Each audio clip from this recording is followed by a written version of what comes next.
Assalamualaikum warahmatullahi wabarakatuh. Halo anak-anak, apa kabarnya? Semoga kalian dan keluarga selalu dalam keadaan sehat walafiat serta selalu dalam lindungan Allah Subhanahu wa taala. Amin amin ya robbal alamin.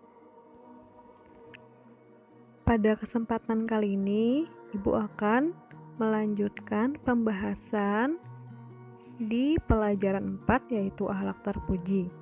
Kali ini materi yang akan Ibu jelaskan yaitu bijaksana. Mohon untuk menyimak dengan baik video berikut ini.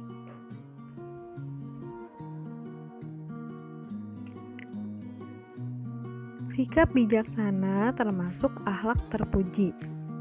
Bijaksana artinya berbuat secara tepat sesuai dengan situasi dan juga kondisi. Termasuk bijaksana jika memperlakukan orang lain dengan baik dan sesuai dengan kapasitas mereka. Dalam kehidupan sehari-hari, manusia berhubungan sosial dengan yang lainnya terkadang kurang harmonis, dikarenakan sering terjadi kesalahpahaman dalam bersikap. Dalam menghadapi kesalahpahaman tersebut, kita dituntut untuk bersikap bijaksana agar tidak terjadi kesalahpahaman yang baru. Maksud dari penjelasan memperlakukan orang lain dengan baik sesuai dengan kapasitasnya adalah misalnya kalian memiliki adik kecil yang mungkin masih belum sekolah atau mungkin masih kelas 1 SD. Nah, kita sebagai kakak yang sudah besar, kita harus bisa mengerti bagaimana adik kecil kita. Jangan memperlakukan adik kecil kita sebagaimana kita memperlakukan teman sebaya kita. Karena yang namanya anak kecil itu kan belum paham. Misalnya ketika kita minta adik kita untuk merapikan mainannya setelah dia bermain, kita bisa mengajarkan dia dengan cara ikut merapikan mainan sehingga dia bisa mengikuti apa yang kita lakukan. Jangan kita menyuruh dia dengan cara ngomel-ngomel atau marah-marah, yang ada nanti adik kamu malah nangis dan tidak mau melaksanakan apa yang tadi kamu perintahkan. Atau kita memperlakukan orang yang lebih tua. Kita harus tahu ketika ada orang yang lebih tua, maka kita harus memperlakukannya dengan sopan. Dan jangan samakan bagaimana kita berbicara dengan teman yang sebaya dengan orang yang lebih tua. Maka kita harus bijak bagaimana bersikap dengan yang lebih muda ataupun dengan yang lebih tua.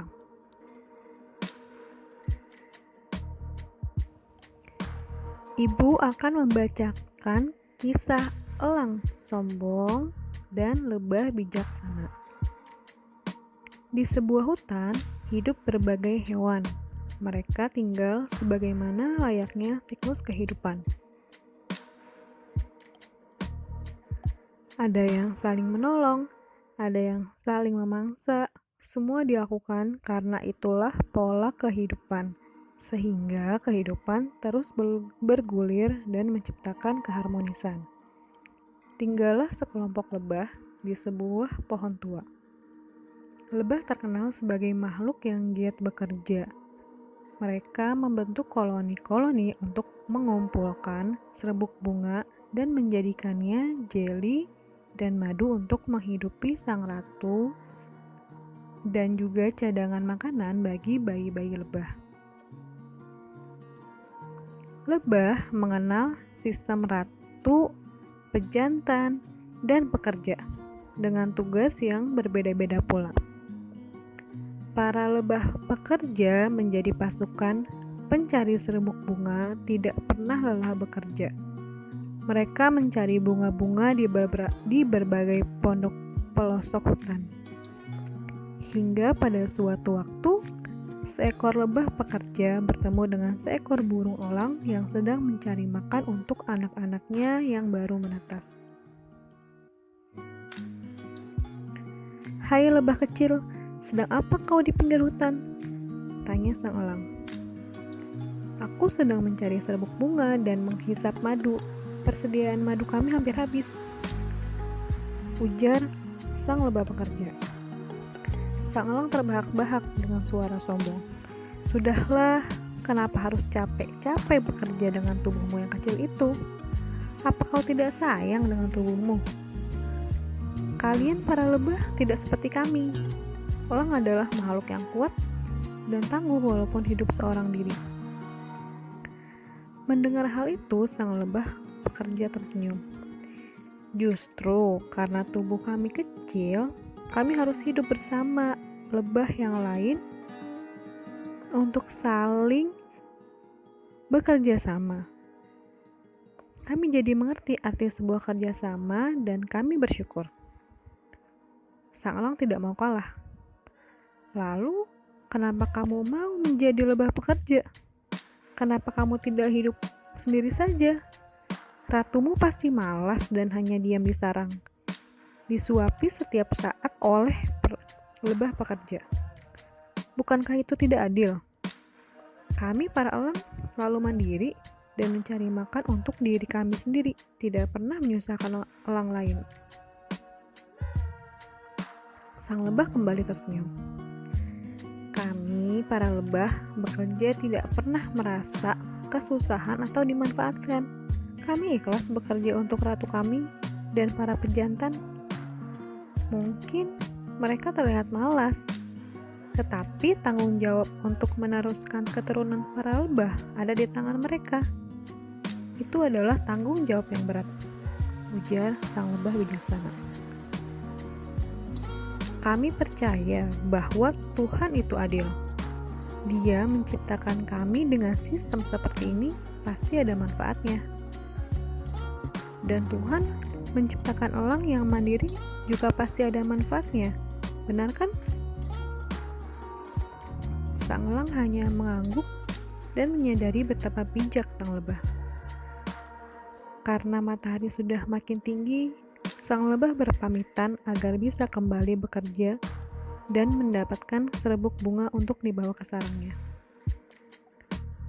Allah menciptakan makhluknya berbeda-beda, semua dengan tugas, kelebihan, dan kekurangan yang berbeda.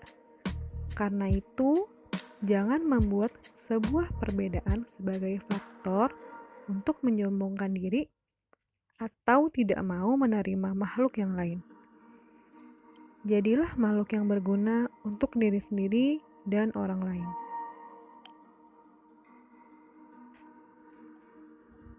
Berikut ciri-ciri sikap bijaksana. Yang pertama, membalas kejahatan dengan kebaikan. Mudah untuk diucapkan dan memang sulit untuk dilakukan.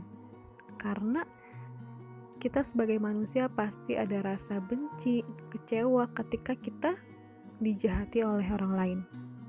Tapi memang orang-orang yang mau berusaha menjadi bijak, maka ia tidak akan membalas kejahatan dengan kejahatan. Sebaliknya, membalas kejahatan dengan kebaikan. Yang kedua, menjaga kehormatan keluarga. Bagaimana caranya? Cara yang paling mudah adalah menjaga nama baik keluarga.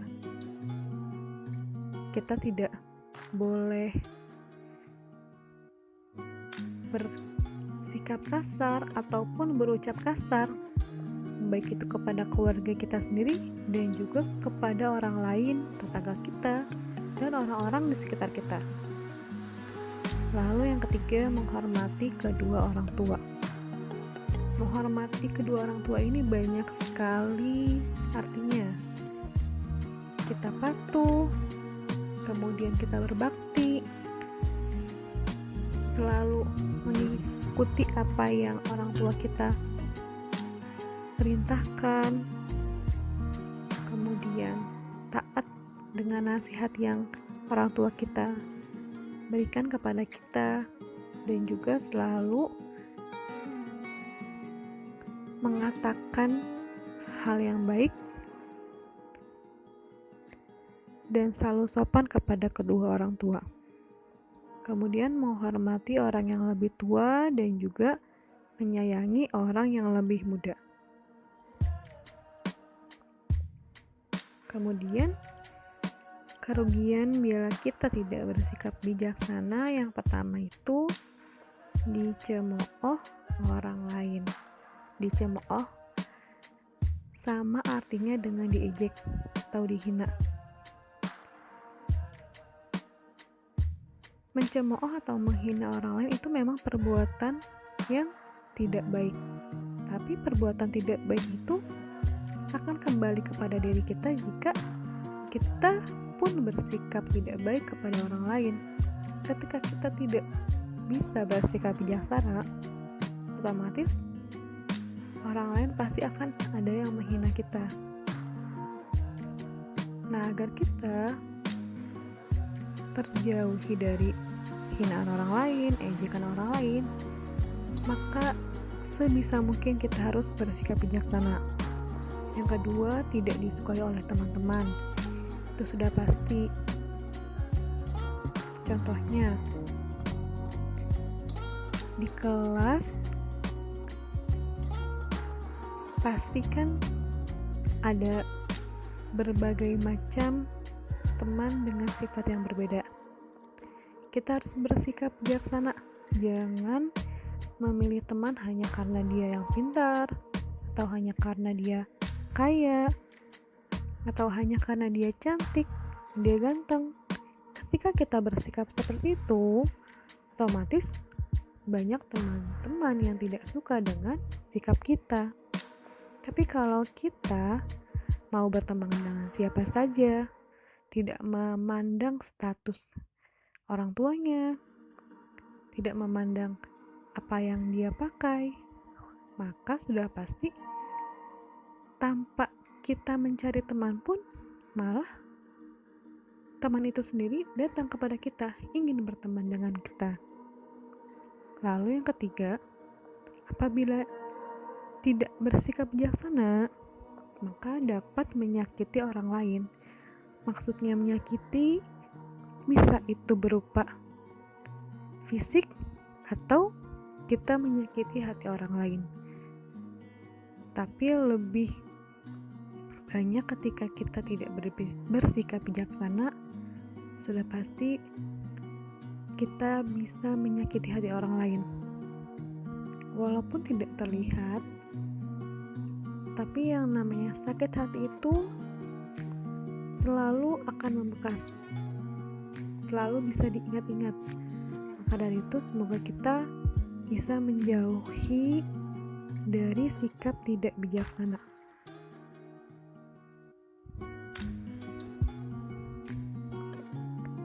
Sekian penjelasan mengenai bijaksana.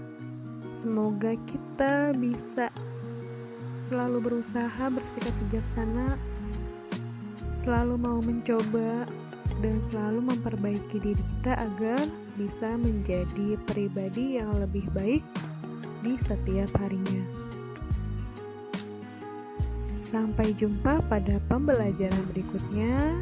Wassalamualaikum warahmatullahi wabarakatuh.